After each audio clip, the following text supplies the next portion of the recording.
Dans le conte du Homère, nous venons de clôturer deux cycles. Le cycle de Chesed, la bonté, et le cycle de Gvura, la sévérité, qui représentent respectivement nos deux premiers patriarches, Abraham et Yitzhak.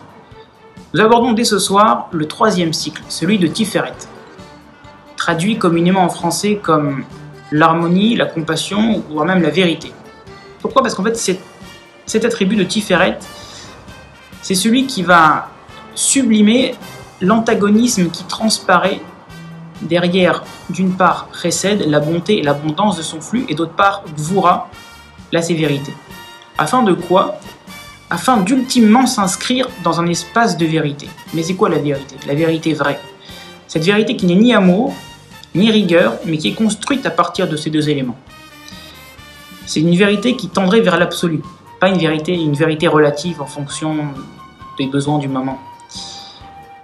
La capacité donc qu'on va avoir à transcender notre ego, à subjuguer nos dispositions naturelles et nos habitudes, c'est ce qui va nous permettre éventuellement d'accéder à cette vérité supérieure.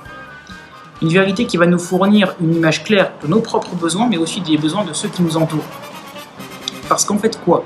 Le déséquilibre qu'il y a, ou la distorsion qu'il peut y avoir entre d'une part l'amour et d'autre part la sévérité, c'est que le produit est le résultat de notre propre perspective. Et notre perspective, par essence, est subjective et biaisée, en fonction de ce qu'on a et en fonction de ce qu'on est. Introduire du coup une pointe de vérité dans nos vies, en faisant abstraction des préjugés qu'on a et de nos propres intérêts, ça va nous permettre in fine d'avoir la capacité à exprimer nos sentiments de manière plus saine et aussi plus vraie. La vérité, le Emet, on est en hébreu, était l'apanage de tous les chassidim, mais en particulier, c'est une mida que cultivait le rabbi de Kotsk, Rabbi Menachem Mendel de Kotsk. Tout ce qu'on a dit, cette qualité-là, va donner son nom à Tiferet.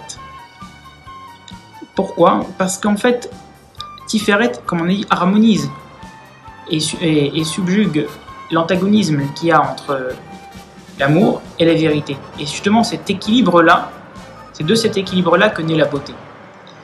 La bonté ce soir, c'est la bonté dans la compassion. Chesed, Shebet Tiferet. Donc on va examiner l'aspect affectif qu'il y a dans notre compassion. On peut le faire à travers les questions suivantes qu'on pourrait se poser. Ma compassion est-elle tendre, ou est-ce qu'elle tend plutôt vers la pitié? Ma sympathie a-t-elle une pointe de condescendance, ou est-ce que c'est une vraie sympathie? Quand mes intentions sont louables, est-ce que c'est perçu comme tel par mon entourage ou pas? Parce que sinon, quel est le résultat? Ma compassion est-elle pleine d'amour et de chaleur, ou est-elle plutôt empreinte de nonchalance et de détachement? Donc l'exercice du jour, ça va être d'apporter notre aide à quelqu'un de la manière la plus généreuse qui soit, en offrant un sourire parce que c'est gratuit, et avec un petit geste affectueux en prime. Voilà tout mes amis.